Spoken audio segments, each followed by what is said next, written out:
প্রথমে দেখে নেব আজকের সংবাদ শিরোনাম। সঙ্গে আমি মারুফা খাতুন।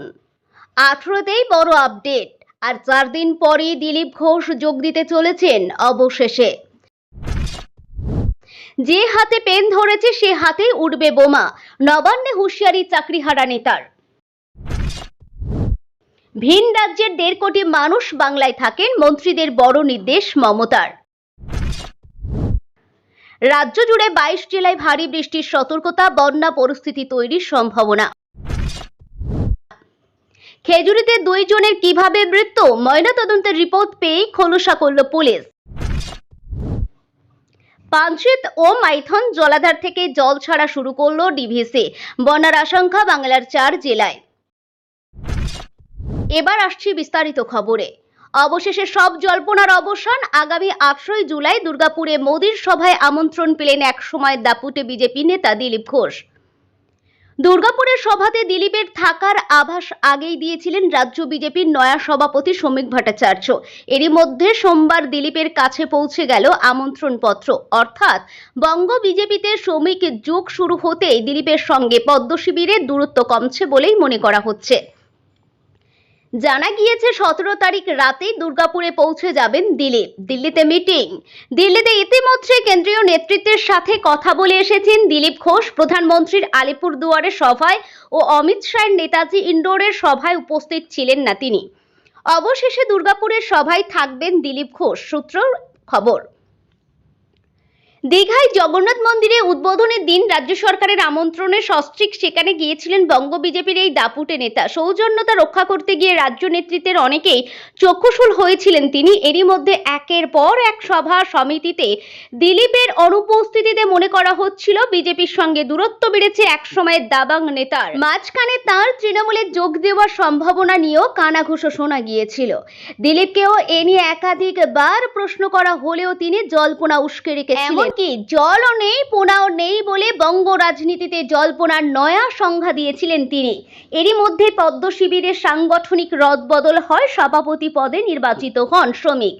যদিও নির্বাচন প্রক্রিয়ায় গড়হাজির ছিলেন প্রাক্তন বিজেপির রাজ্য সভাপতি দিলীপ, এমনকি সংবর্ধনা সভাতেও ডাক পাননি তিনি। তবে দিলীপের মুখে শ্রমিকের প্রশংসা শোনা গিয়েছিল। তারপরেই বর্তমান সভাপতির সঙ্গে দেখা করতে সল্টলেকের অফিসে যান প্রাক্তন সভাপতি। সেই সাক্ষাতের পরে সস্ত্রীক দিলীপের দিল্লি সফরের পর মনে করা হচ্ছিল ফের স্বমহিমায় ধরা দিতে চলেছেন এক সময়ের দাবাং পদ্মনেতা। যদিও এরই মধ্যে দুর্গাপুরের সভায় দিলীপ ডাক পাবেন কিনা তা নিয়ে জল্পনা শুরু হয়েছিল। কেননা দলের নির্দেশে শেষ মুহূর্তে 2024-এর লোকসভায় বর্ধমান দুর্গাপুর আসন থেকে প্রতিদ্বন্দ্বিতা করেছিলেন দিলীপ। যদিও সে সময় তাকে পরাজয় স্বীকার করতে হয়। সেই দুর্গাপুরে 26-এর ভোটের আগে দিলীপের ডাক পাওয়া নিয়ে সংশয় দেখা গিয়েছিল। যদিও সেই জল্পনায় জল ঢেলে অবশেষে ডাক পেলেন দিলীপ। তবে এই সভার পর রাজনীতির ময়দানে দিলীপকে স্বমহিমায় দেখা যাবে কিনা সেই প্রশ্ন থেকেই যাচ্ছে। পরীক্ষা মানছি না, মানব না, এই স্লোগানকে হাতিয়ার করে সোমবার সকালে নবান্ন অভিযানে পথে নেমেছিলেন রাজ্যের চাকরিহারা ও আদালত স্বীকৃত যোগ্য শিক্ষক শিক্ষিকা ও শিক্ষাকর্মীরা।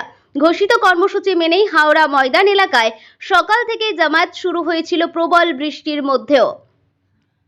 তবে আন্দোলনকারীরা কোনো রকম সংঘর্ষে না গিয়ে শান্তিপূর্ণভাবে এগিয়ে যান নবান্ন অভিমুখে। নবান্ন অভিযানের প্রাক্কালে এক চাকরিহারা শিক্ষকের ভিডিও ঘিরে চাঞ্চল্য ছড়ালো সোশ্যাল মিডিয়ায়। সোমবার সকাল থেকে রাজ্য জুড়ে শিক্ষক নিয়োগে অনিয়মের বিরুদ্ধে নবান্ন অভিযানে পথে নামেন বহু চাকরিহারা যোগ্য প্রার্থী। তার আগেই ভাইরাল হওয়া এই ভিডিওতে স্পষ্টই ক্ষোভে ফেটে পড়েন এক আন্দোলনকারী শিক্ষক। ভিডিওতে ওই শিক্ষক বলছেন, 14 তারিখ আমরা নবান্নের দম্ভ ভাঙব, পুলিশ প্রশাসন আমাদের আটকাতে পারবে না। এই মিছিল যাবে নবান্নের 14 তলা অবধি, গুলি চালান, দেখি কত চালাতে পারেন, গুলি চললে আমরা বুক পেতে দেব। এই বক্তব্যে স্পষ্ট আন্দোলনকারীদের মনোভাব কতটা দৃঢ় ও ক্ষুব্ধ। ভিন রাজ্যে বাংলাভাষীদের হেনস্থার অভিযোগ তুলে বেশ কিছুদিন আগে থেকে সরব রাজ্যের শাসক দল। মুখ্যমন্ত্রী মমতা বন্দ্যোপাধ্যায় বিধানসভার অন্দরেও এই নিয়ে কেন্দ্রকে তোপ দেগেছেন। এবার মুখ্যমন্ত্রীর নেতৃত্বে মন্ত্রিসভার বৈঠকেও ভিন রাজ্যে বাংলাভাষীদের হেনস্থার প্রসঙ্গ উঠল।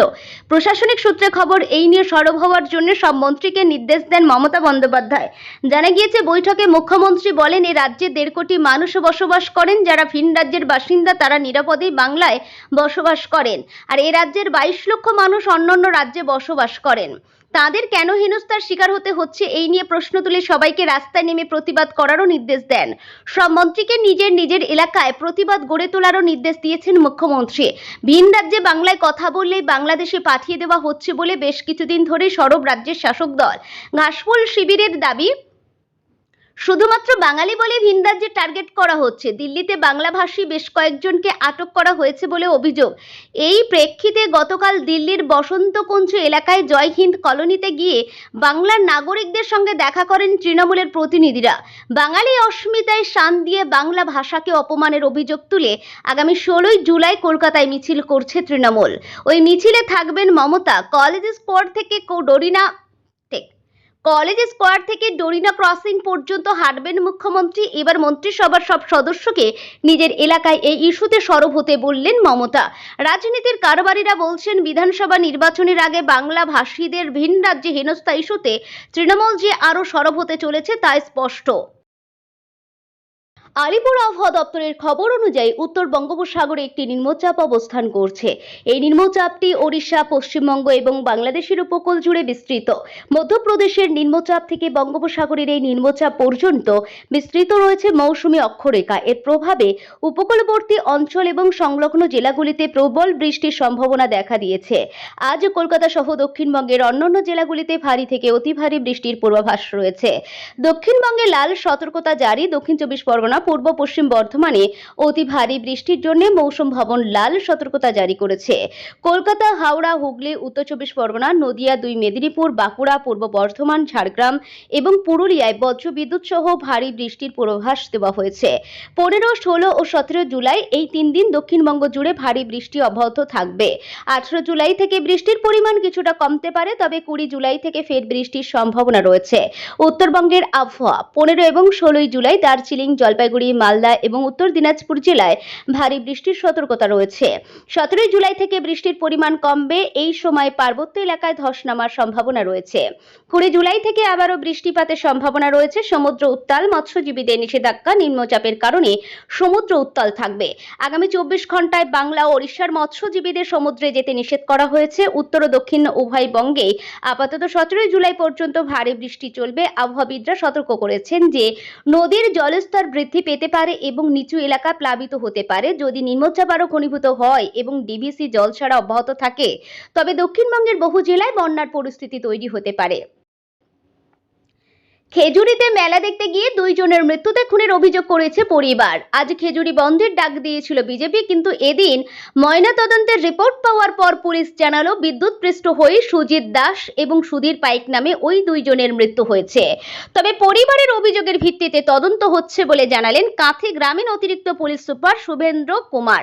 এদিকে বিজেপির পাল্টা বুধবার খেজুরিতে সভা রয়েছে তৃণমূলের। এদিন বিকালে খেজুরি থানার অন্তর্গত হেরিয়া তদন্ত কেন্দ্রে সাংবাদিক বৈঠক করেন কাঁথি গ্রামীণের অতিরিক্ত পুলিশ সুপার শুভেন্দ্র কুমার। তিনি বলেন, গত শনিবার খেজুরি 2 নম্বর ব্লকের পূর্ব ভাঙনবাড়িতে যে 2 জনের অস্বাভাবিক মৃত্যু হয়েছে, ময়নাতদন্তের রিপোর্ট জানা গিয়েছে বিদ্যুৎপৃষ্ট হয়ে মৃত্যু হয়েছে তাদের। ওই দিন সেখানে জলসার অনুমতি ছিল কিনা তা খতিয়ে দেখছে পুলিশ। এদিন 12 ঘন্টার বন্ধের ডাক দিয়েছিল বিজেপি। বন্ধে বিক্ষিপ্ত অশান্তির জেরে মোট 8 জনকে গ্রেপ্তার করা হয়েছে বলে জানান শুভেন্দ্র কুমার। আগামী দিনে খেজুরির আইন শৃঙ্খলা করা হাতে দমন করা হবে বলে তিনি জানান। এদিন খেজুরিতে একটি মিছিলে যোগ দেন বিধানসভার বিরোধী দলনেতা শুভেন্দু অধিকারী। এই 2 জনের মৃত্যুর ঘটনাকে খুন বলেই তিনি দাবি করেন। বিরোধী দলনেতা বলেন, এক ডাক্তার ফোন করে ময়না তদন্তকারী চিকিৎসককে ফোন করে বিদ্যুৎপৃষ্ট হয়ে মৃত্যু হয়েছে বলে লিখে দেওয়ার নির্দেশ দিয়েছেন। এছাড়াও যখন ঘটনাস্থলে দেহ পড়েছিল, কেন বাড়ির লোককে না জানিয়ে পুলিশ দেহ তুলে নিয়ে গেল? আবার আতঙ্ক দামোদর নদীর তীরবর্তী এলাকাগুলি। দামোদর ভ্যালি কর্পোরেশন মঙ্গলবার সকাল থেকে পাঞ্চেত ও মাইথন জলাধার থেকে জল ছাড়া শুরু করেছে। সূত্রের খবর, সকাল 6টা থেকে প্রায় 45,000 কিউসেক জল ছাড়া হবে। এর মধ্যে পাঞ্চেত থেকে প্রায় 36,000 কিউসেক এবং মাইথন থেকে প্রায় 9,000 কিউসেক জল ছাড়া হচ্ছে। অন্যদিকে ঝাড়খণ্ডে টানা বৃষ্টি চলছে। সেখানকার জলাধারগুলি টইটম্বু দামোদরের মাধ্যমে বাড়তি জল দুর্গাপুর ব্যারেজ হয়ে প্রবাহিত হচ্ছে হাওড়া, হুগলি এবং পূর্ব বর্ধমান জেলার দিকে। ফলে দামোদরের তীরবর্তী এলাকাগুলিতে বন্যার আশঙ্কা দেখা দিয়েছে। ডিভিসির জল ছাড়ার ফলে ইতিমধ্যে হুগলির খানাকুল, আরামবাগ এবং হাওড়ার আমতা, উদয় নারায়ণপুরের মতো এলাকাগুলি প্লাবিত হওয়ার মুখে।